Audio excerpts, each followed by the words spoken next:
22.6 kilometers to go for Grillier and Pichon. The peloton is not really that far behind. 2 more laps to go on the local circuit in and around La Roche-sur-Yon, which is exactly what it is, a rock or a rocky outcrop actually in the river Yonne. Inhabited actually since the prehistoric ages, as many of the places, of course, where you had access to a body of water. And they know that because they found the typical grave sites, actually, the dolmen, that you also find in Normandy and especially in Brittany.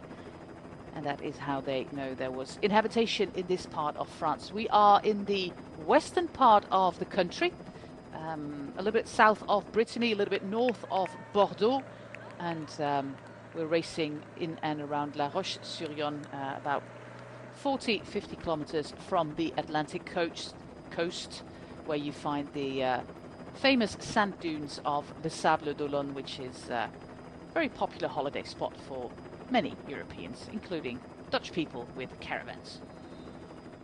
And there's a lot of them. There is a lot of them, especially, the sale of caravans went through the roof this year and last year as well. Magnus, it's been crazy situations here with people just trying to get a caravan and having to wait a year to get one delivered, actually. But that is a whole different thing, Dutch people and caravans. and bringing that's another program, is it? I'll just make a podcast about that. No worries. This is the Yonne River, the name giver of the town where we are racing, and it all started with a little settlement there in one of the islands there in the river, and gradually it grew to a place of about 55,000 people at the moment. It is the capital city of the Vendée department, and the Vendée is also or one of the sponsors actually of the Total Energy team. Like many French teams are linked to a region. This one is actually their home race, so they really want to show themselves.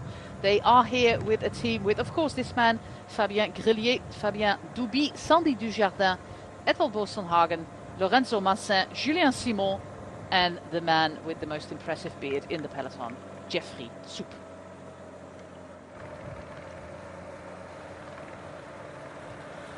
A lot of work done today by Team Cofidis. They seem to have a lot of faith in Brian Coquard. Yeah, and I think if you're looking at the type of finish, it's actually quite good for Brian Coquard.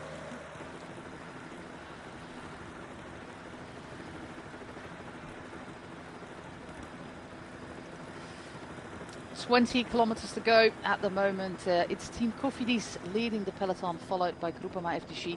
We've already discussed Arnaud Desmar, Magnus, but Cofidis, they have a pretty good candidate as well for today, because they're doing a lot of work at the front of the bunch, so they are confident that their sprinter, Coquard, is able to deliver the goods. Yeah, I mean, if there's a type of sprint that would suit a rider like Coquard, it's probably that 2 to 5% uphill, reasonably. When I say technical, I mean technical from a point of view of launching the sprint at the right time. The fact that we can't see the finish line when you have to launch the sprint, and the timing of all that together, I think it could really quite suit him. So, and if you're looking at the roster, that is probably their biggest chance of winning this. So why not go all in for him at that point? Yeah, also on the roster is Harrison Wood, who is now a stagiaire with the team. The British rider supported by the Dave Rayner Fund. And yet again, a rider supported by the Dave Rayner Fund goes to a pro team, because Harrison Wood signed a contract with Cofidis for 2 years, so good on him. Brilliant. Following in the footsteps of Bradley Wiggins and David Miller. Yeah.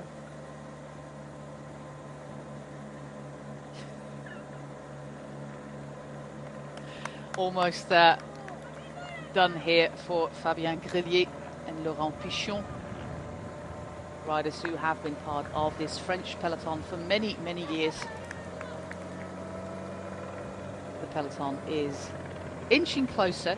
Groupama FDG, we have discussed Cofidis. H2R, they have a fast rider here on these kind of finishes as well, and that is Marc Sarrault, who is an interesting prospect for the team, also with Dorian Gaudon, who won the French Cup last year, Thomas Delvis, Clément Venturini, who has been, I think he's already been doing cyclocross and now is back on the road, and Antoine Rogel and Valentin Retalio.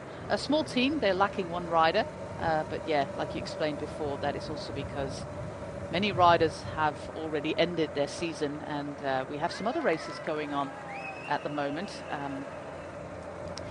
Do you think that Sarrault is the kind of rider who could, I think personally, he's the kind of rider who could do well on a finish with a little bit of gradient that we have on this course? Yeah, I think so too. And ultimately, it becomes a little bit easier to organise a run into a finish when it's slightly uphill, and you can be a strong sprinter, but not necessarily a fast sprinter. And at that point, you need that gradient to kind of slow the speed down a little bit of the actual sprint itself. When we're looking at a flat fast sprint, as we're getting a few attacks coming here now, so I've been waiting for this to happen.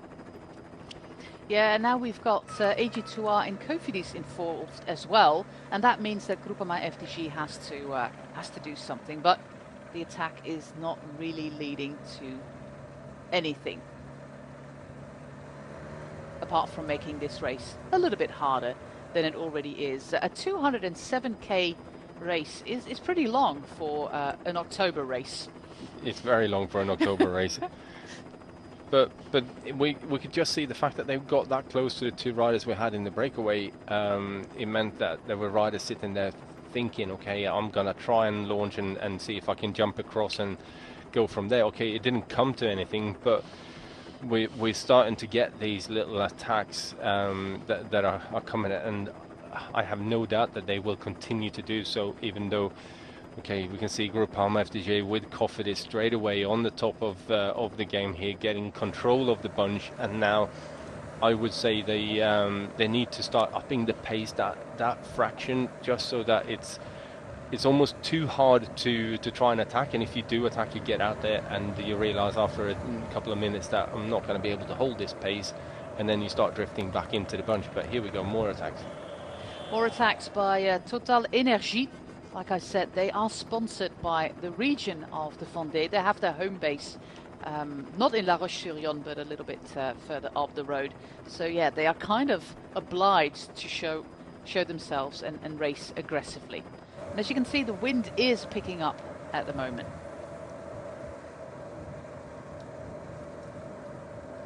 But on this kind of course, Magnus, the wind is not going to be a big factor. No, it's not. It's too sheltered, most of the roads. There might be little snippets where the wind can get to you, but most of it is, it's not really a problem.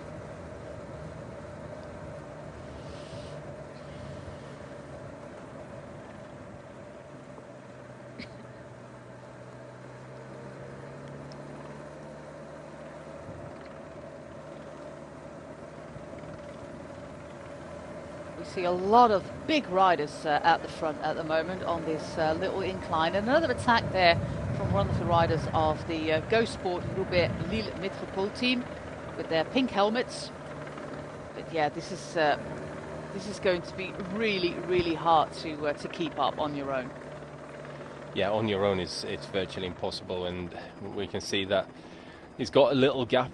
But the speed from the Groupama riders here is high enough that he's likely to spend a little bit of time out there and then start drifting back into the bunch again.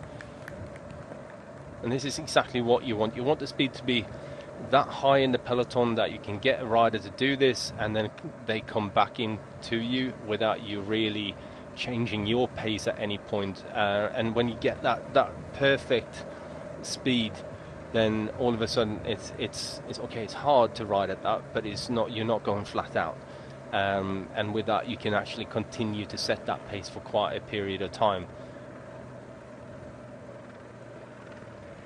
Yeah, this is This is a really weird attack to try in your own 15k out from the finish line. But we're also at that part of the season, Magnus, that some riders don't have a contract just yet, and they might hope for a miracle and pull off a win. We have seen winners in the past who had their first or maybe even their only pro win on these kind of on this race actually, or these kind of late season races, and that might just actually lend you a contract late in the season. But yeah, this was a really weird attack, absolutely leading to nothing. It's too early. If you do that kind of attack with 4 kilometers to go, then okay, I can see why you're trying it in that way. But with 15 kilometers to go, basically you need to have the peloton completely stop behind you. Everyone's sitting up and going, okay, we're going to let him go, and we're too close to the finish for that to happen. So now it's very much just a case of controlling the front of the peloton. Don't let any any groups go anywhere. If it's ones and twos, you can kind of let them get a couple of seconds, but in kind of knowing that they are likely to come back to you. The record winner here in Tour de Vendée is actually the Estonian rider Jan Kirsipuu. I saw him on a picture, I think it was with Mark Renshaw in Wollongong, that they were reunited. But he won this race 4 times actually. So he's the record winner, the legend that is Jan Kirsipuu. Won a lot of these smaller French races, doing a really great job for the usually French teams that he was on as well. I think he's got a couple of other podium places in there as well in between. So yeah, quite consistent. Let's put it that way. And motivated early October, because that doesn't happen to everybody. I remember that the iconic Belgian sports director Hilaire van der Schuren always talked about Septemberitis, that riders really could not get themselves motivated anymore for the races in September and especially in October. Now with the relegation battle kind of settled, we kind of know what is going to happen. Bar a miracle, we do know who's going to get relegated and who's going to be promoted. But yeah, September and October usually were months with a lot of racing, especially now. It seems like there's more races every year in this part of the season. Yeah, it seems like it. And I guess when you got riders tired like that, and not really motivated towards the back end of the season, it just means to me that we've done something wrong during the rest of the year, and not given that those riders that we're expecting to race at this time of the year and be competitive enough time to have a bit of a break at some point in the season, to still want to continue pushing on. So, I think those teams, when you got it like that, just need to have a look at the planning of the calendar a little bit sort of in closer detail. Just under 12 kilometers to go. We see some collar blocking happening with 2 orange teams actually. We've got one of the French teams in orange, that is Saint-Michel, and we've got the team from the Basque Country in the orange as well. They are kind of mixing it up at the moment. But luckily one's got white helmets and the other one's got black helmets. Thank you for that. We do really appreciate these kind of small gestures to us commentators and fans to tell them apart from helicopter shots. Final lap is upon us now with a complete peloton, with Arnaud Demar constantly well surrounded by the team, including Lewis Askey, who is racing a lot, of course, with Arnaud Demar being part of that kind of classics team that they have with Groupama FDJ. Yeah, and a rider who's also very fast and really smart with his racing as well. So I think he's going to grow into this role more and more of being part of that lead-out train as much as anything.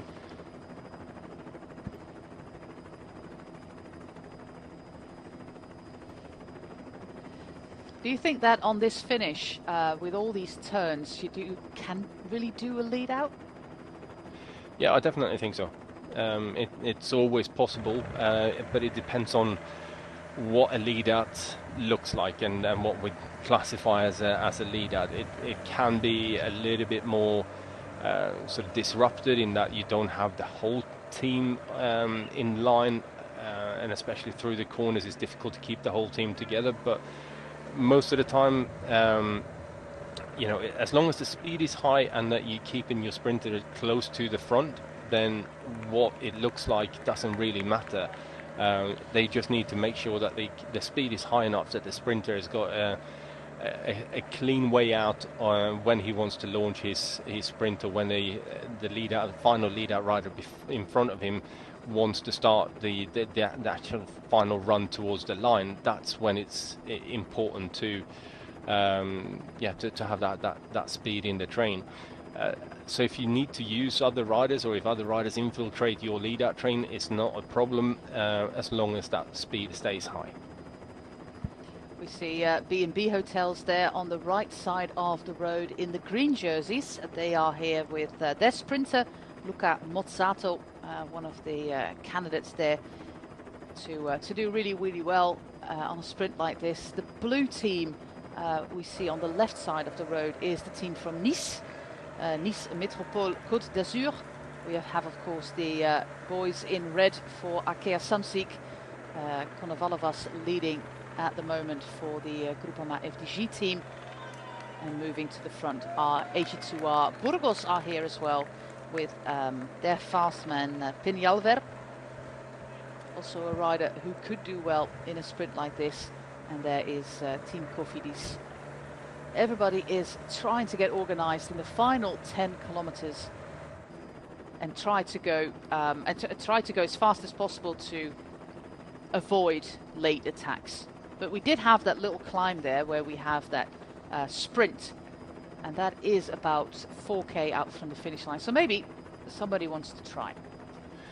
Yeah, I always question though when you see teams starting to drag race each other with 10 kilometers to go, because you invest so much energy into to doing this particular job, and you're so far out from the finish line that all you're doing is basically limiting the number of riders that you're going to have left by the time we get to a point where it really matters. So, when you got this, ideally find one side of the road that you stay on, back down a little bit, try and tuck yourself up against another team, stay in formation, but have 2 or 3 sort of riders in front of you if you can, and then just wait and wait and wait, because these guys that are trying to drag race each other now, they will start to tire, and at which point it's much easier to actually take control of the race in the final, let's call it 2K, and have a lot more riders with you at that point as well to actually really up the pace. And that's when most of the time when we see what we classify as a traditional lead out with the whole team on in one line.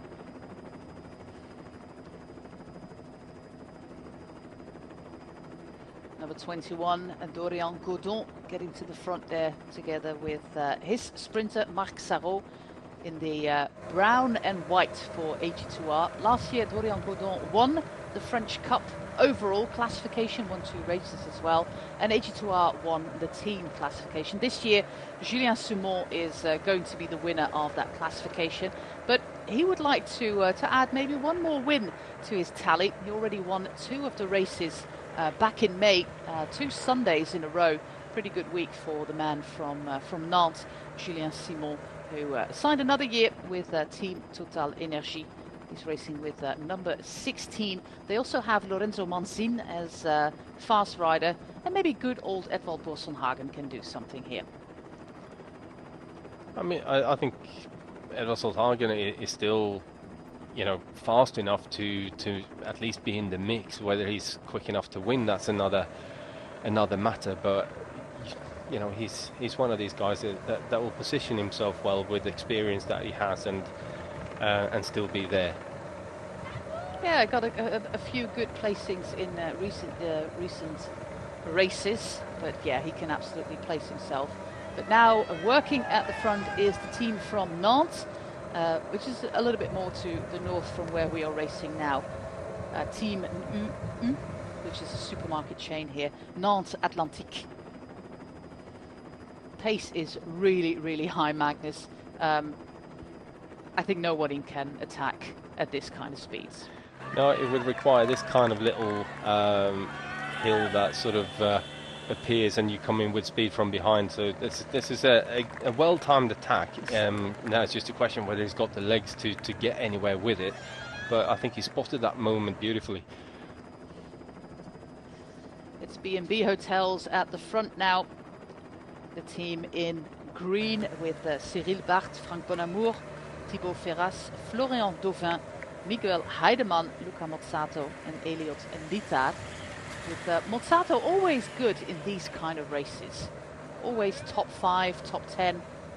But winning it, just like you said, from Boasson-Hagen is usually a whole different thing.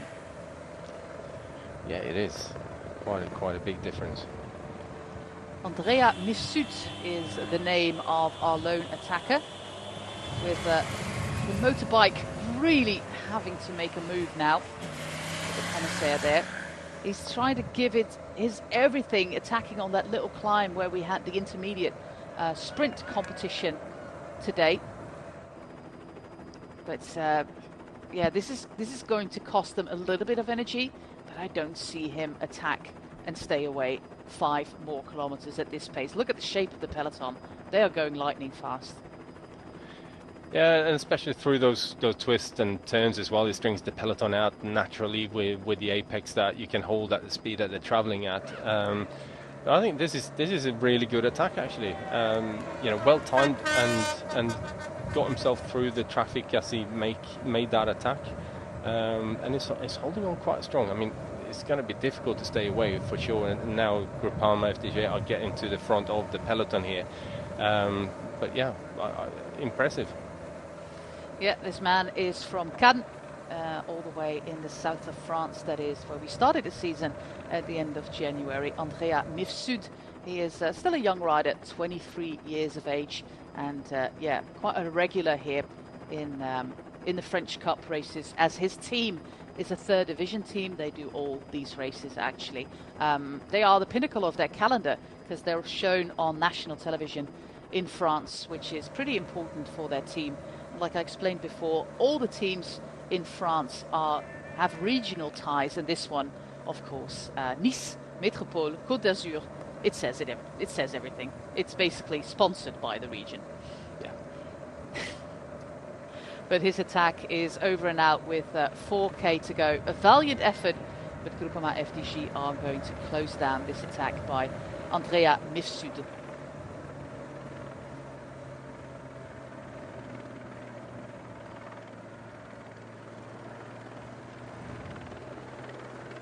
And now it's up to the man from Groupama FDJ with in 5th position actually, Arnaud Desmar. He's been so well protected throughout the final like 40-50 kilometers that we've been watching this peloton, Magnus.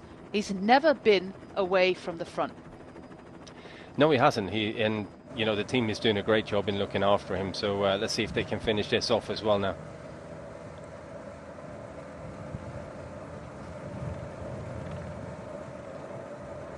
Groupama FDJ are racing here with, of course, Arnaud Desmar, with number 2, Olivier Legac, Louis Aski, Clément Davy, Paul Penouet, Ignatas Konovalovas, and Ramon Sinkeldam, the pilot, the lead-out rider there for Arnaud Desmar. Normally, it's rumoured that he's going to leave the team, but a new team has not been announced just yet for the man from the north of Holland. Yeah, he's giving and shouting instructions there, Ramon Sinkeldam, who has been instrumental in many wins for Arnaud Desmar, as is Jacopo Guarnieri, also one of those fantastic lead-out riders for Groupama FDJ.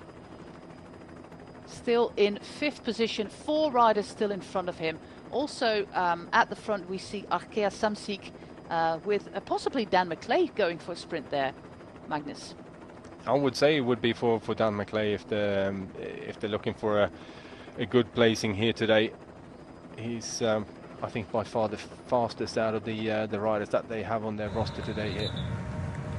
It's full gas towards the finish line at the moment. 2.2 kilometers to go with Groupama FDG, Arkea Samsi calling the shots at the moment at the front of the peloton.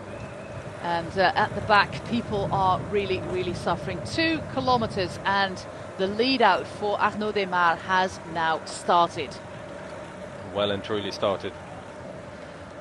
And if Desmar pulls this off, it's going to be a team victory. Still 3 men in front of him. We also see that Mozzato with the B&B Hotels team is moving up, as is Brian Coquard there for Cofidis. Everybody, of course, this turn is going to have to be pretty long now, though, because they're running out of riders, I think, with 1,500 meters to go, and the fact that it's uphill as well towards the line.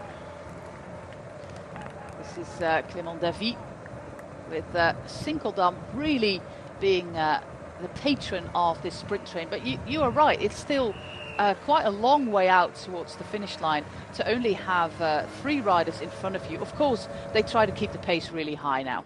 Yeah, and you can see that's why Lewis Askey said, "No, keep going, keep going." You know, we're not being challenged yet. Just keep on going as hard as you can for as long as you can. And now, inside this final kilometre, now they're in a good position here with the number of riders they got left. Yeah. Oh, somebody completely overcooking the turn.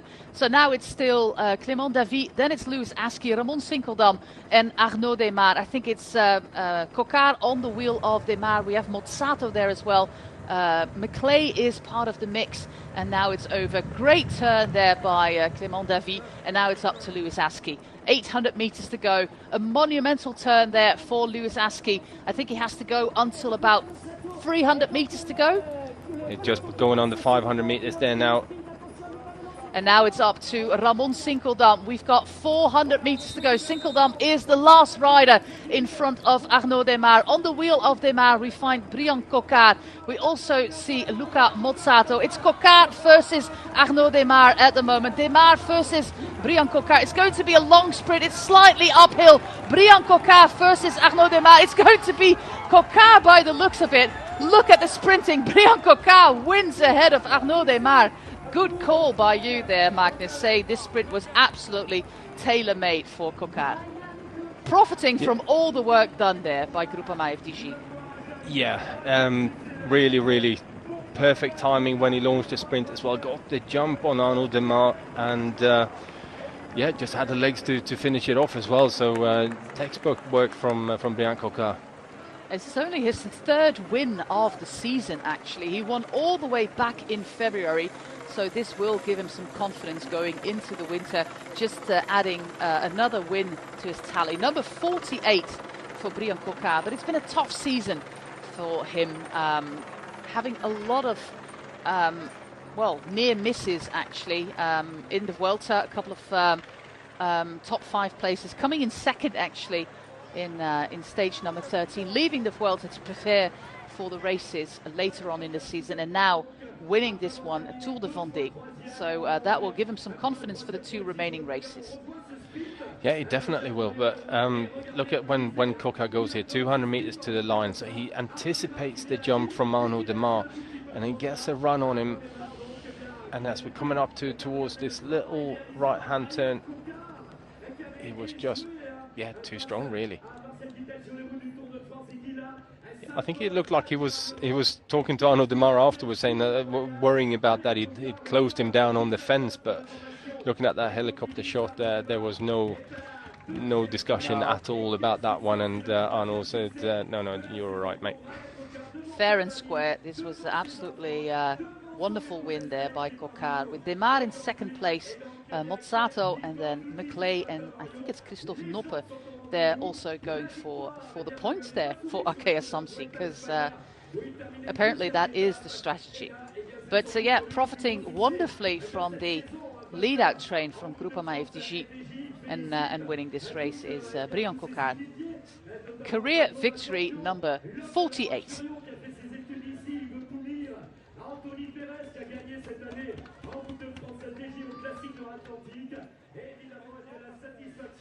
But never has Brian Coquard won a race at World Tour level. No. Nope, never. And also hardly outside of the country, to be honest. But yeah, a great win to end the season. He's got 2 more chances. Paris-Bourges probably being the best shot on Thursday. Cocard, Desmar, Mozzato, Noppe, Mathis Louvel, Sinkeldam, Sarrault, Dujardin, Simon, the final winner of the French Cup, and Maël Guégan of the team from Nantes is the top 10 in the last race of the French Cup.